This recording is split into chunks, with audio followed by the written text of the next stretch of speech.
friends. Well, it's nice to be with you again, as always. I've been thinking the last couple of days about what the purpose of life is. It's, but it's not the classic angst-ridden existential question that idles in the background of all of us at one time or another, I guess. I've been thinking of it in terms of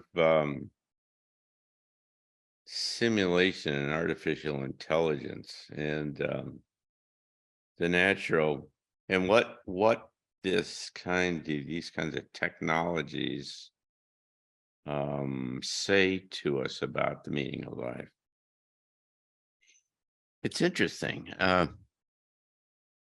because if you think much about the possibility of living inside of a simulation, inside of a video game, if you will, you've got to start to, embrace a lot of questions and make some assumptions, I guess. And it'd be pretty easy to make the case, I think, that an advanced group, maybe that had been around 1,000 years or 500,000 years or something more than we have from some other place, could easily build the technology, the software, the environment that would allow the simulation of all of what we experience here. And all you have to do is look at the amazing trajectory of where we're going in terms of being able to simulate life and visually and all of the things that duplicate somebody that you can't even tell that they're not alive. And I don't know, we can't even tell what's real anymore because of the fact that among other things is the fact that they're able to duplicate people and things. It's almost like you never know for sure what's real unless it's happened in your kind of local adjacent area. And who knows, with projection holography, someday it might be that you may not even know then what's really real.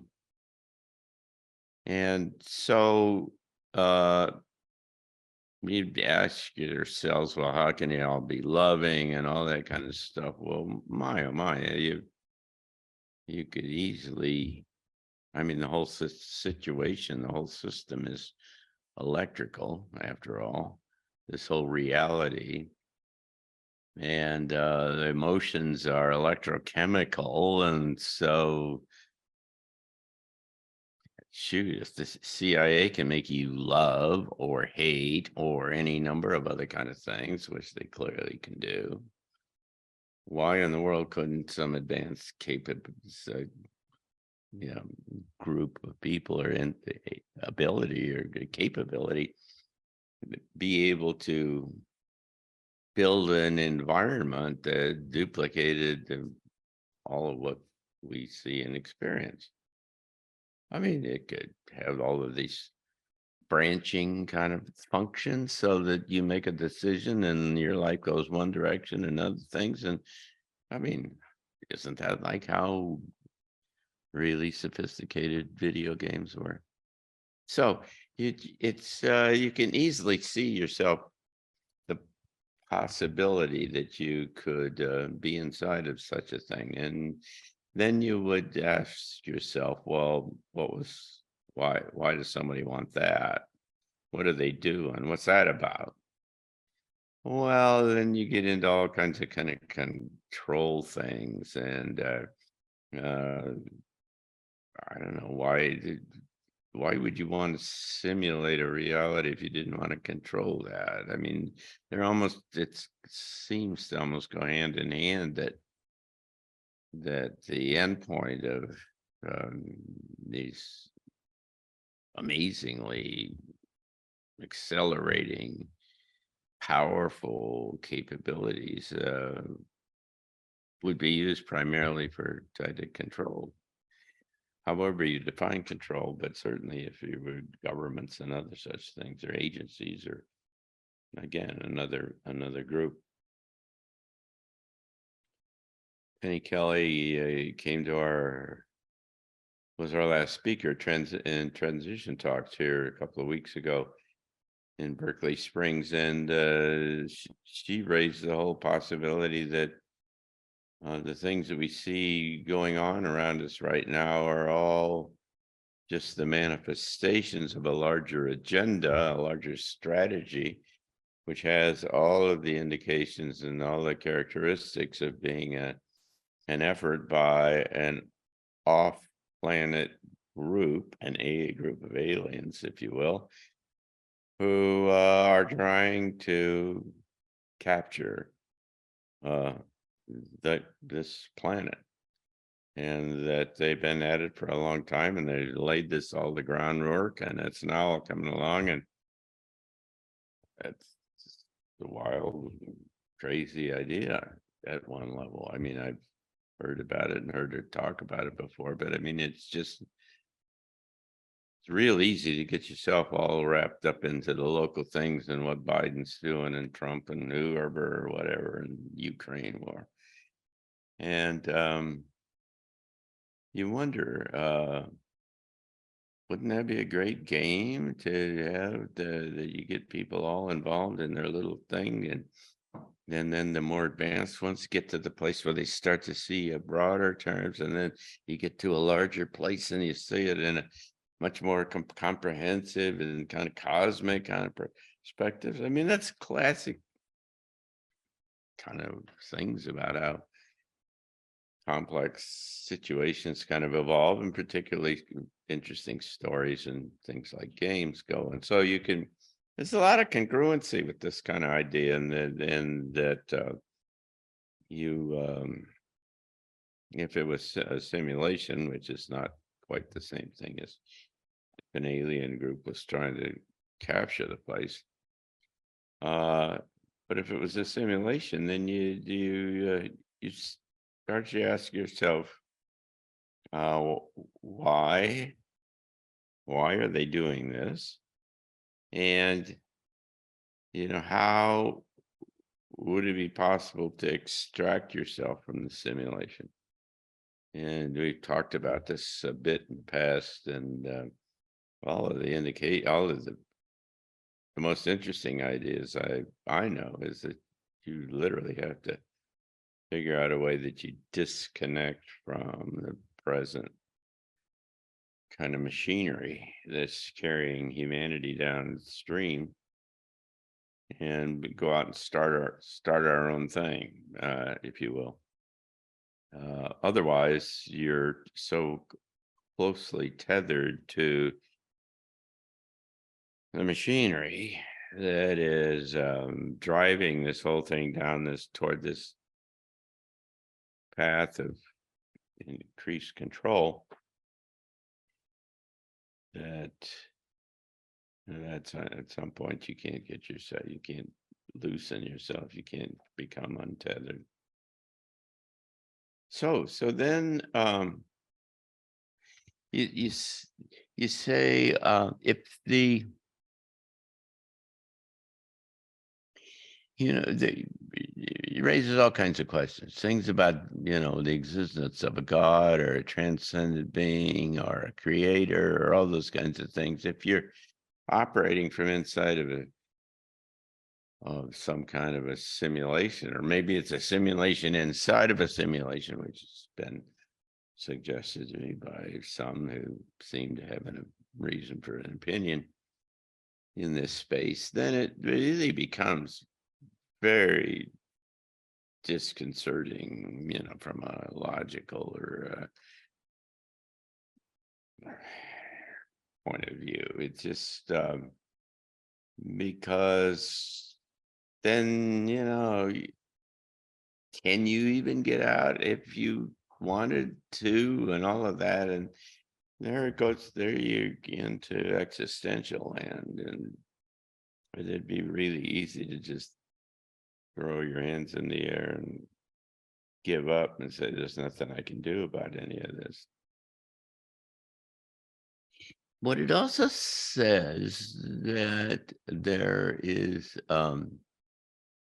in a way, it makes an interesting case for the existence of a larger purpose and other things, because if we really were in a simulation and it was really controlled by some outside kind of force or group or some other kind of thing, then the any of the kind of usual kind of reasons and motivations that we have for kind of development and the evolution of the species and everything would really kind of be truncated at best and kind of destroyed at worst. If if all of this were some kind of a game and we were only players in the game, the purpose of which was just to control us, then all of the ideas about the evolution of humanity and upper levels of development and raising a consciousness and all these other kind of things, it's really hard for me at least to find where that would plug into that kind of a scenario, that kind of a situation. It would fly in the face of the essential kind of animating force about who we are and what this experience is all about, this human experience, which is in very crude terms, kind of getting from here to there. I mean, there is a natural built-in kind of notion of progression and evolution and rising to a higher occasion and everything. And if that was all inside of a game, and then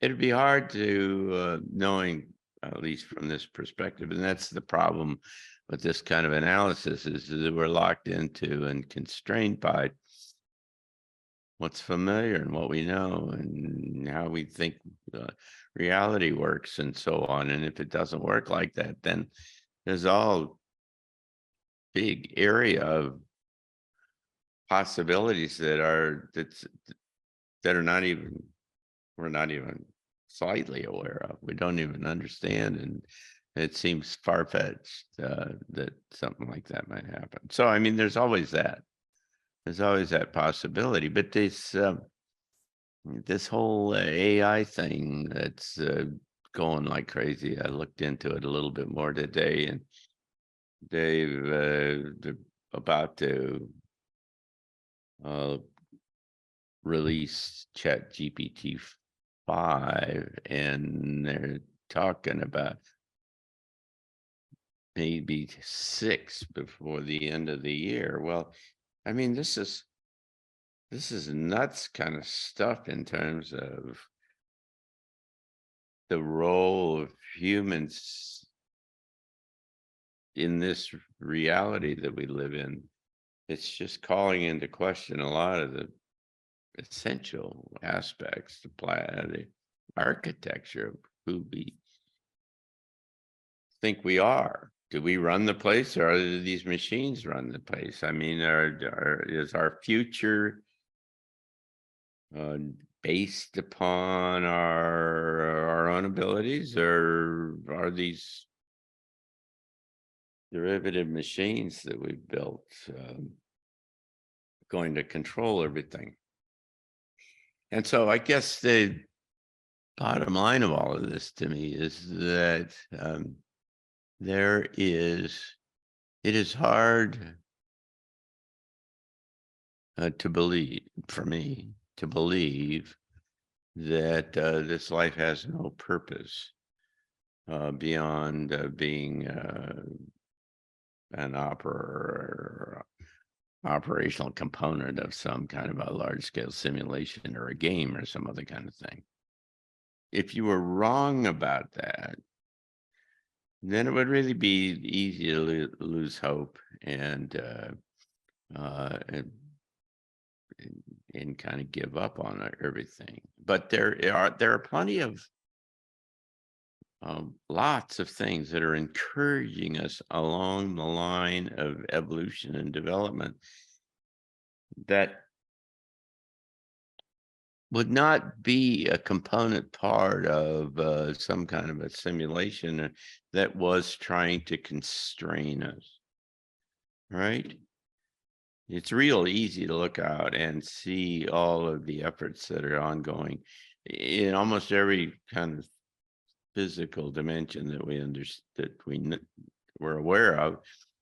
All of these, whether it's the air and the water and the food or the electromagnetic spectrum or on and on, or all these things about screwing with your brain or getting rid of gender and on.